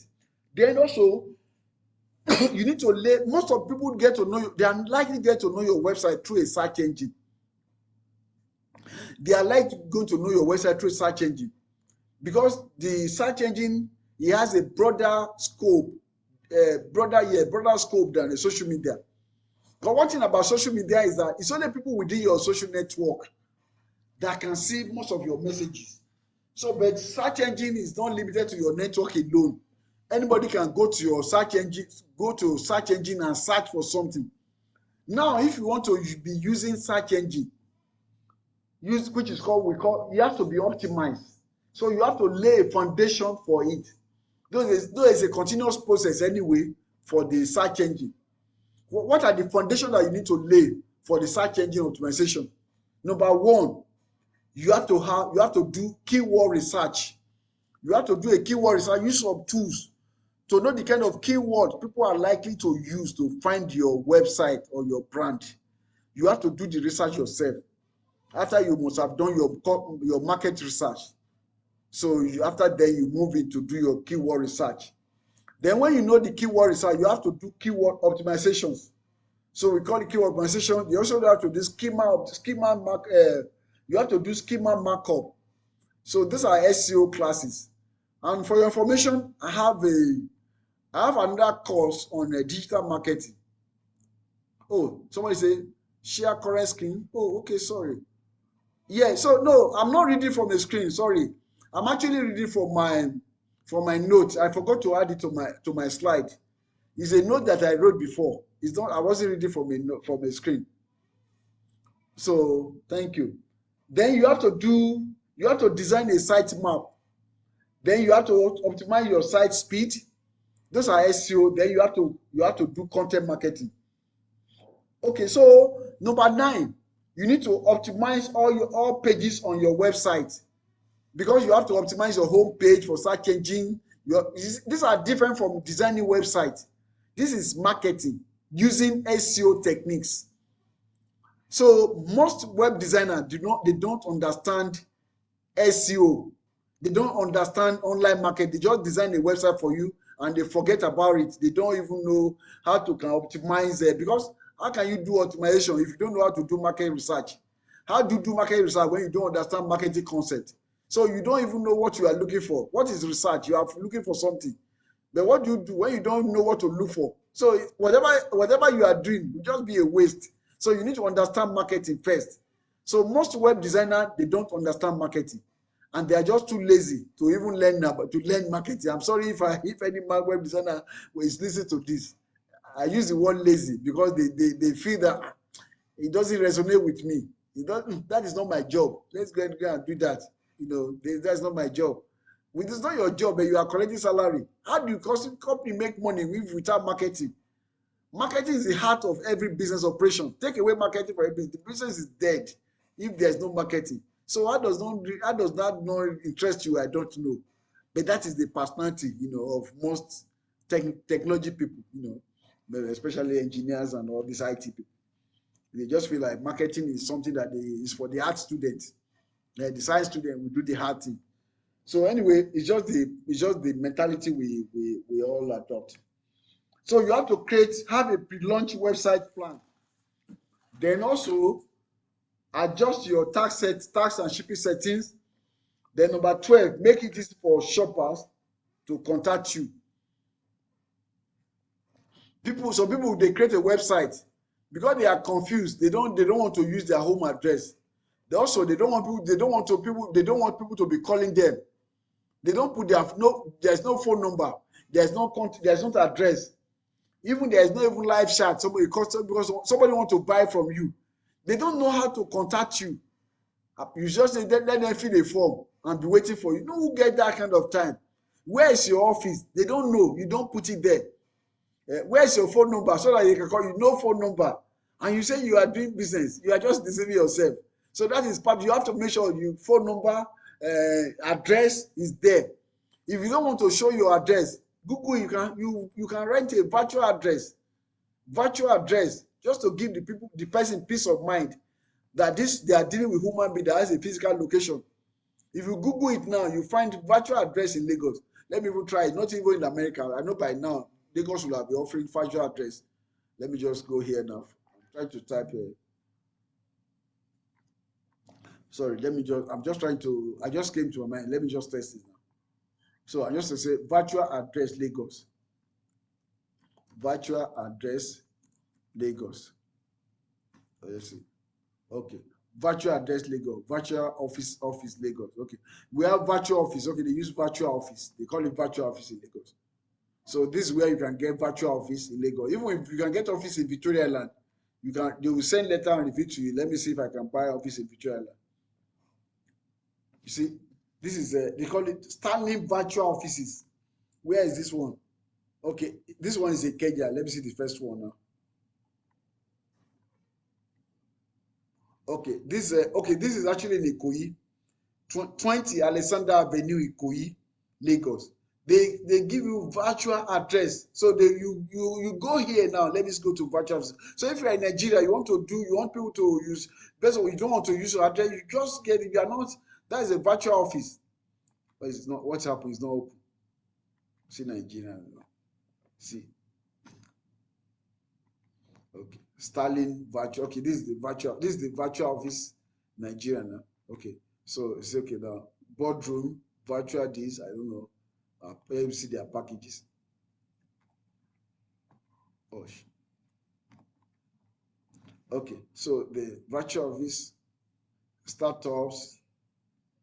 Okay, you see now they send me request a quote so that they can, all those they are not serious. They put a phone number. You see, now let's talk. So you see their sales funnel now is 40. So I want to see the price. They can't do that. But go to like America, like what virtual office like. Let me type virtual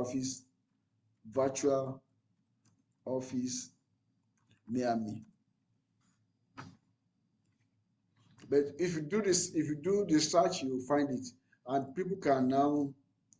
Regus, this is one of the most popular one. Okay, like Regus, you go to their website. Oh. Okay, they call it a virtual. Okay, they change their name. It used to be Regus. They change work suit. Your new virtual office for $59 a month. So you see the pricing is there.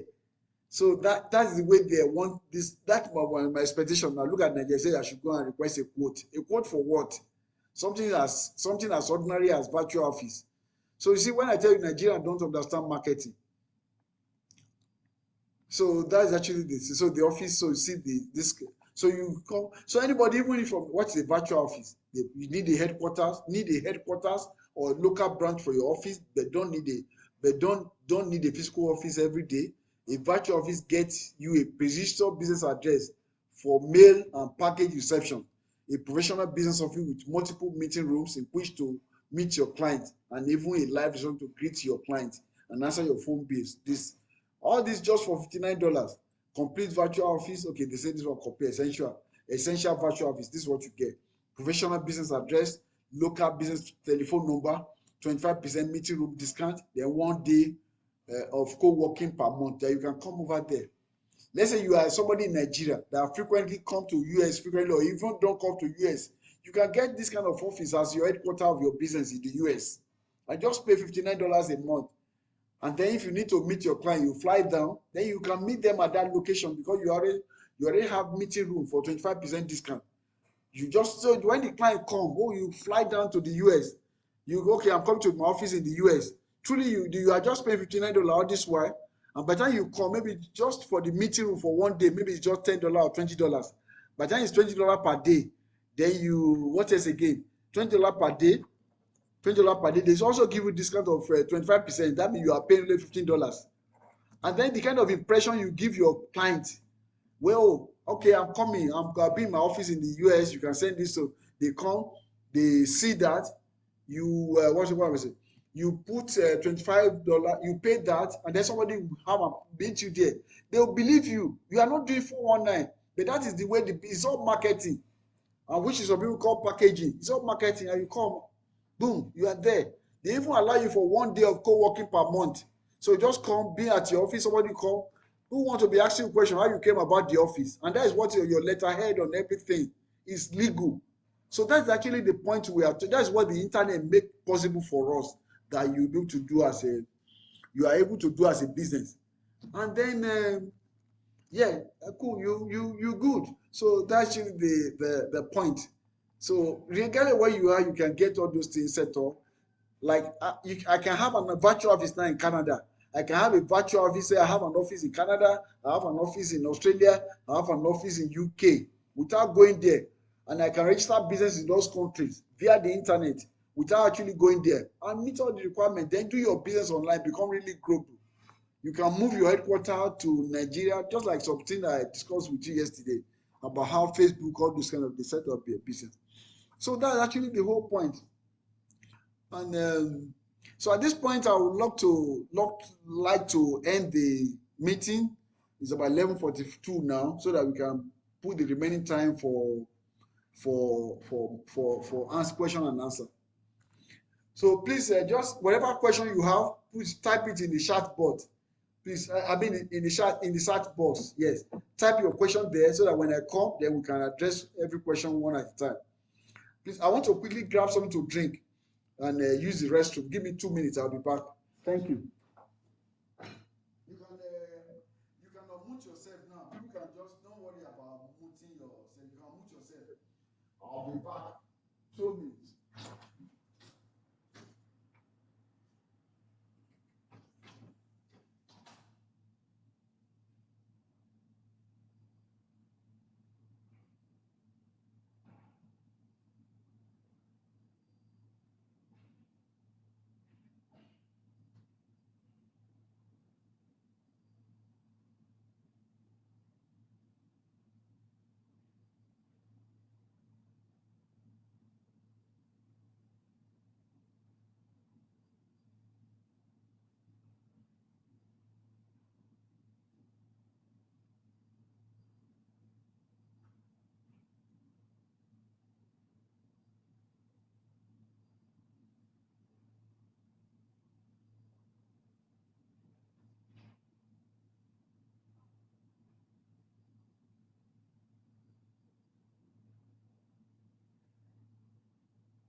Yes, you're welcome. Please, sorry, I'm sorry. I have to use the restroom and grab something to eat, to drink. I mean.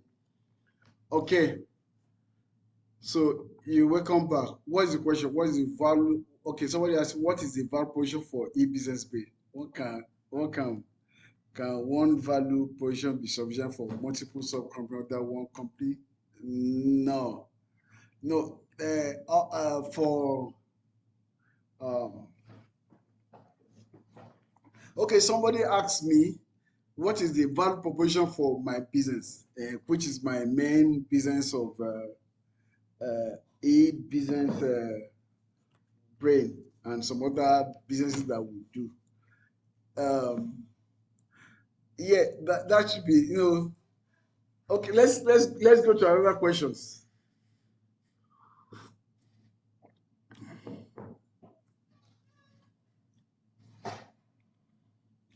And therefore, every business that you have, each business solve different problems, might be related, so each of them will have their own value propositions anyway. So the main this is a group of business. So all the subgroups within them have their own different value proposition, because they are separate business anyway, but they are within a group of other businesses. So definitely they will have their own that. So value position change. So as you are changing, you are rebranding, you are changing your target audience and the benefit that you are bringing to them. So any other question, please?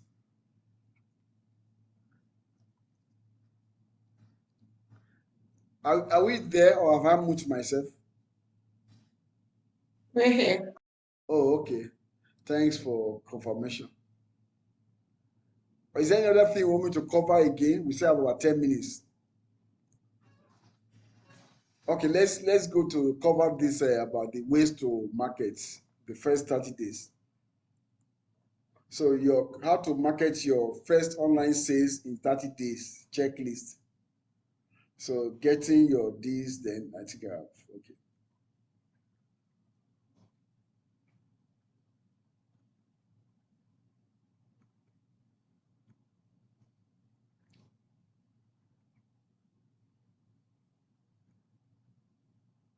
Okay, this number one is free traffic sources. You say you have to go after the low hanging fruit. That is the wisdom. The low hanging fruit is easy for you to. The free traffic, the first source of traffic to explore are the free ones. This typically involve your store manually with sharing your store manually with your networks and relevant online communities, all your friends and family. You can share the store with them. It's a free. Just like Flo Flourish yesterday or 2 days ago, she was sharing her store on our website. And on our group, to all this our WhatsApp group, we're going to encourage people to share their store. When you launch your store, share it with us so that people within your friends and family and your network, they will be able to do that. And then when you share it, offer them a discount code. Oh, because you are coming from this, use discount code, e-commerce, this or so. You create discount code and give to them. Then every action you take online has potential to track back. So add your URL to that. Type it your personal networks. That's what they say. Join online communities. That is just so you can join Reddit, Facebook groups. So you go and look for Facebook group that are relevant to what you are selling. Then join all the groups. When you join all the groups, then you begin to share your website link with them. Then those are some of the things. So it depends on what you're looking for. So you know already how to find groups that are relevant that are closer to they're where the kind of people that you want to target to hang online. So that's kind of then they offer the paid advertising, spend money to make money. So the best way to make money online is to get traffic quickly through paid ad. You see, paid ad is that you have some set of people that you target. You can do it mostly through Facebook and through Google. So you have a set of people that you like, then you target them, then you run an ad, write a copy, and then let it be. It can be text, it can be images, then it can also be video. Okay.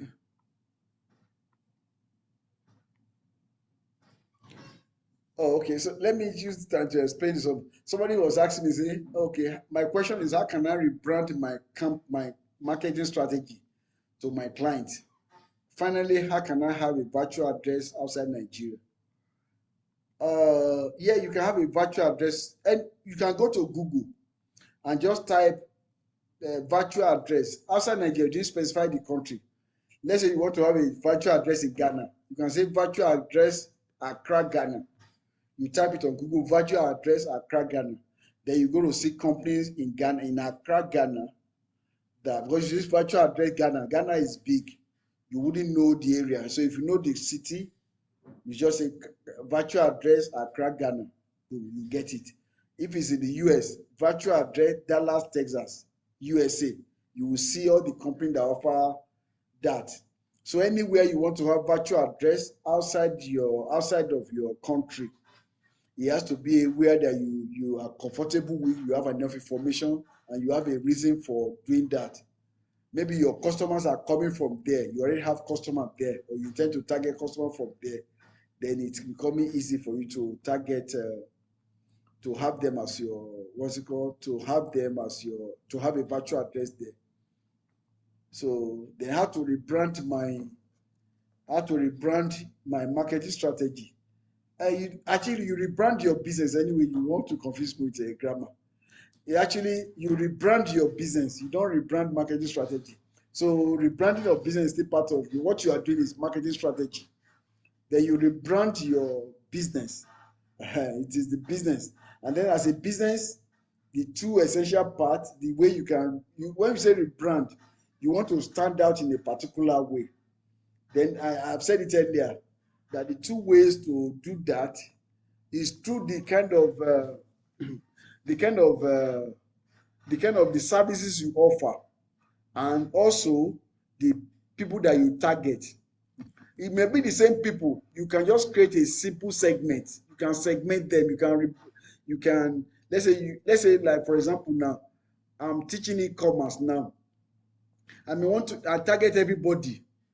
For example, my primary target are people within the African community anyway, but that's my primary, but that doesn't mean those are people that I'm going to sell to. Why do I target people within the African community? I notice that I'm actually an African. It's a natural law. People buy from people that look like them. So that is a law. Just like people marry somebody that look like them, we have share value. So you have share value. So the chances that people are going to buy from me because I'm an African, it's very high than if I'm targeting Indians or targeting Chinese, targeting Italians, targeting Caucasian, other Caucasians. It's not going to be easy. But why do I have to give myself the tough job when I know I can solve? Some of them are even listening. Oh, to them, they might be the way I talk. It makes sense to you as I'm talking. But when somebody like maybe the Caucasian, different ethnic groups hear me talk, it will look as if I'm stupid in their hearing. Just like we listen to some Indian, it looks stupid. Just like we listen to Hausa in the olden days. Some people, I'm sorry, I use that. Everybody get an accent. So it looks stupid. So it doesn't resonate. Just like a turn off. So I don't want to deal with those kind of energy. Then let me focus on my fellow Africans.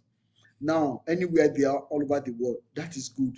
But then because of it, I cannot serve all of them. Okay, not all of them that have the money to pay me. Okay, I cannot segment them. So that is the way to rebrand based on that one. Okay, I can segment. Okay, I can even say, okay, I only target people between the age of 24. For example, in my business now, I'm trying to target between the age of 24 and 35 with my advert. So I'm not going to spend money. When I say target, that doesn't mean somebody that is 50, when they come to me, that they're not going to buy, but I will not spend my money on advertisement to find somebody that is outside my target. Because I believe people between the age of 24 and 35, they are they are tech savvy, and the way the way they think is different.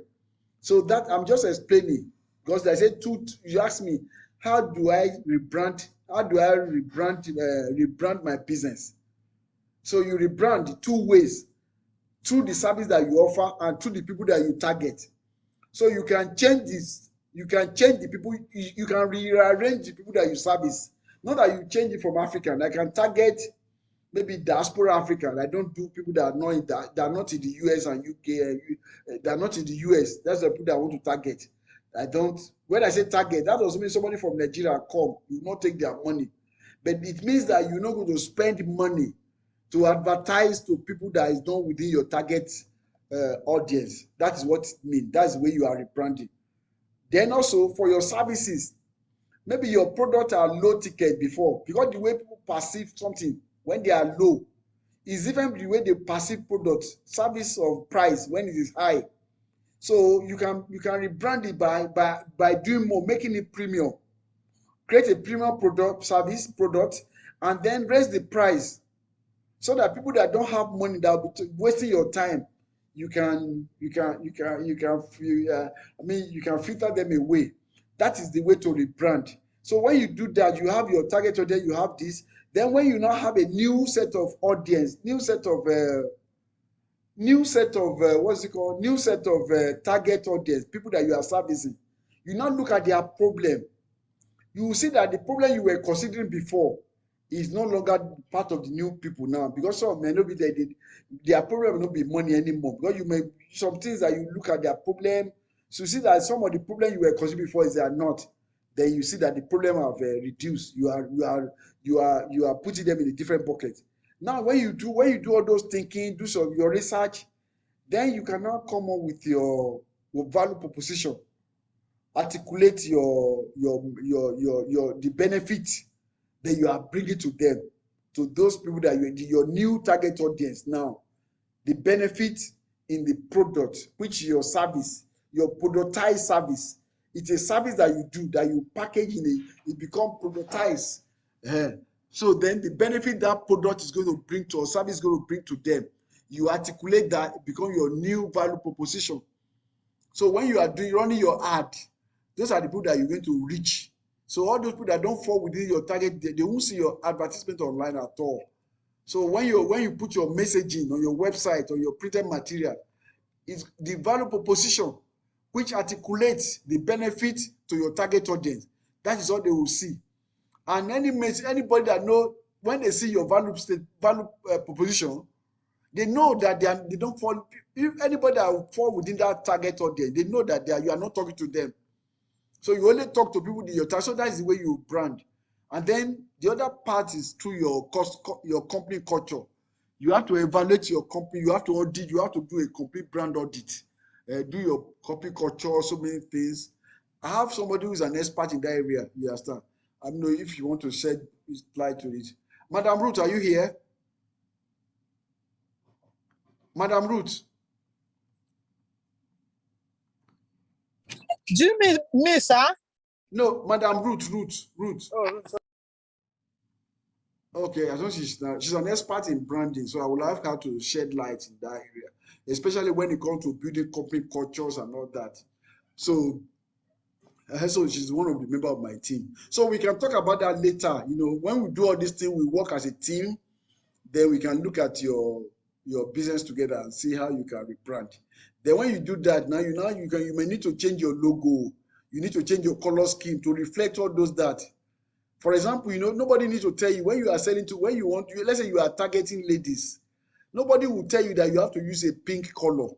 It's just the way it works. You use a pink color to target ladies. So every color needs, they have message that they convey. You don't just pick a color. When you are telling to people, some color, show energy. Some people show this. Some people show affluent. So all the color, they have meanings.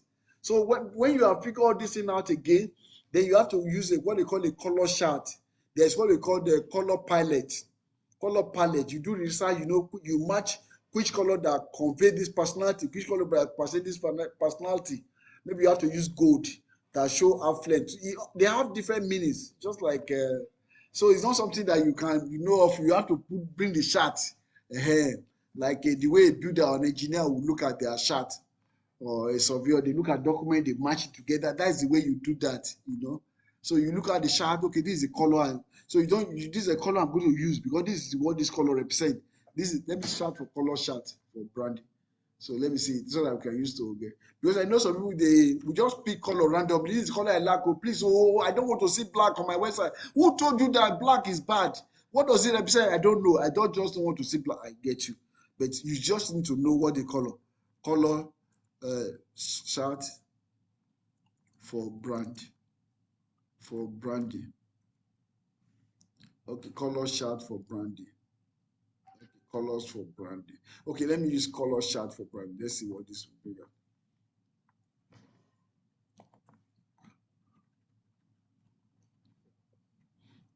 Oh, color. Okay. Okay, what color represents the branding? What color? I have it. I have the information in southern color represents. What color represents branding? Okay. Okay, let me just see. There's something. What colors are used for branding? Okay. Okay, I think this one might get something good.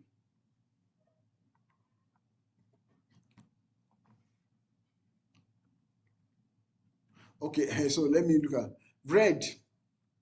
You see, if you use red evoke passionate and flexural response. It's a color that increases your heart rate, makes your breath faster, and is generally associated with energy, excitement, and passion.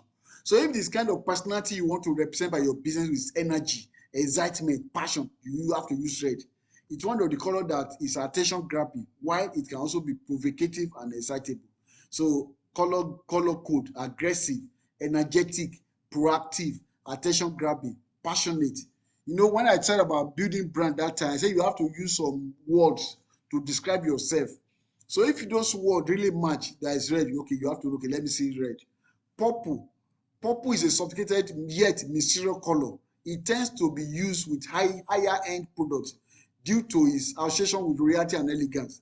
Higher end, let's say you are selling high ticket products, you know that you need to use purple.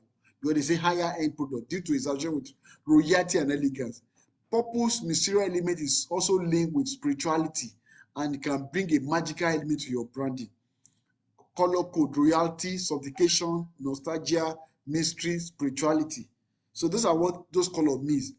Blue is the most popular color choice for the top brand.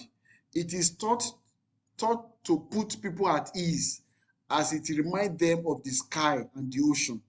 Blue is also associated with trust, security, confidence, which make great combination for the brand that want this element in their message. So color code for blue means trustworthy, dependable, secured, responsible, confident. That's what it means. Then green.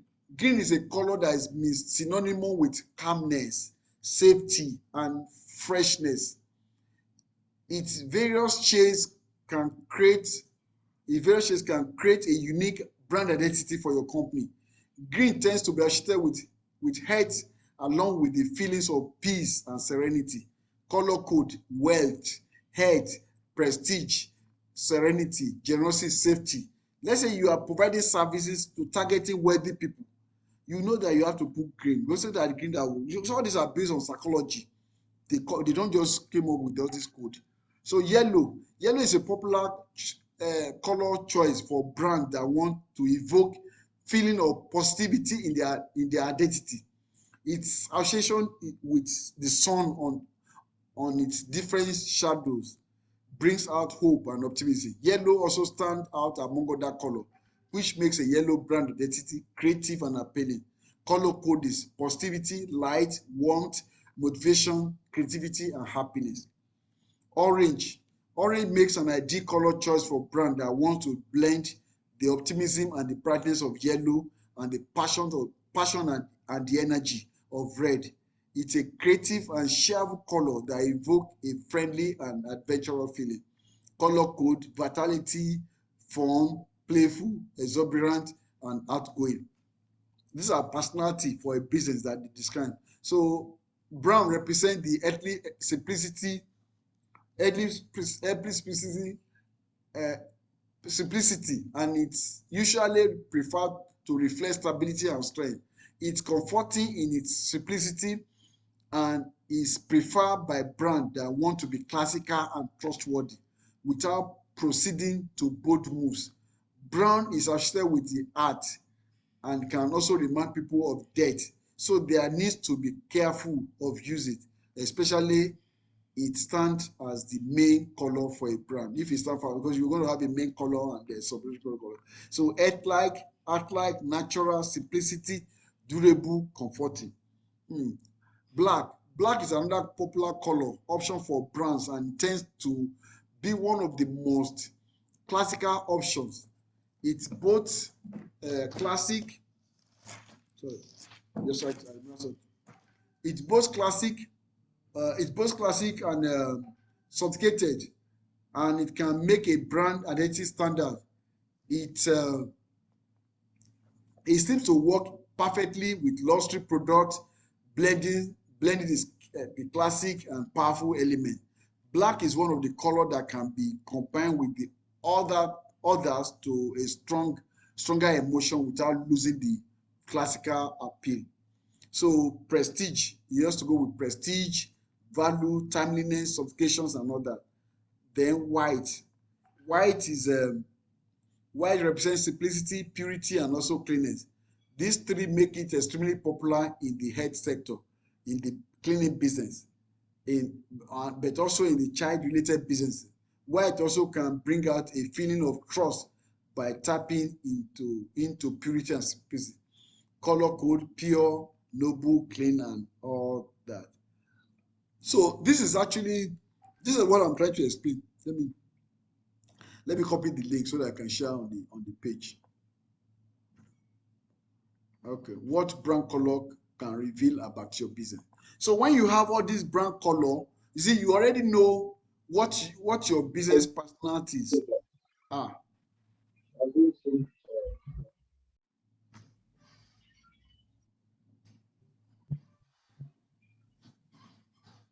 So what your business personalities are, when you already know them.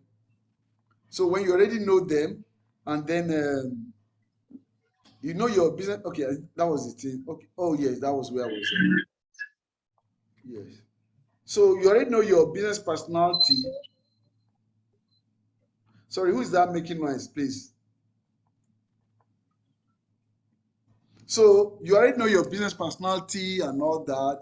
So you now so you can now maybe you people are maybe they give you bad reputation before, they call you this and all, you want to rebrand. Then that's why you have to know what you want to do. You put all those things because it's psychology into their brain. Then when you are creating your logo, you are creating your materials, you blend all those color into them. Then the images and the symbol that you're going to use too, we have to, maybe you want to something like boldness, you want to put like lion, somebody say, you bold. So you also find, for example, you find the color, you find images that represent that brand. It might just that image alone with the color. When somebody see that, just wow, they know what you're talking about. They know what you represent. So when you hire new employee, they not tell them about the company culture, how they come about the loan. They know that is what we do. So that's actually the whole essence of all this stuff we do. So do we have any other question again? Is there any question again? So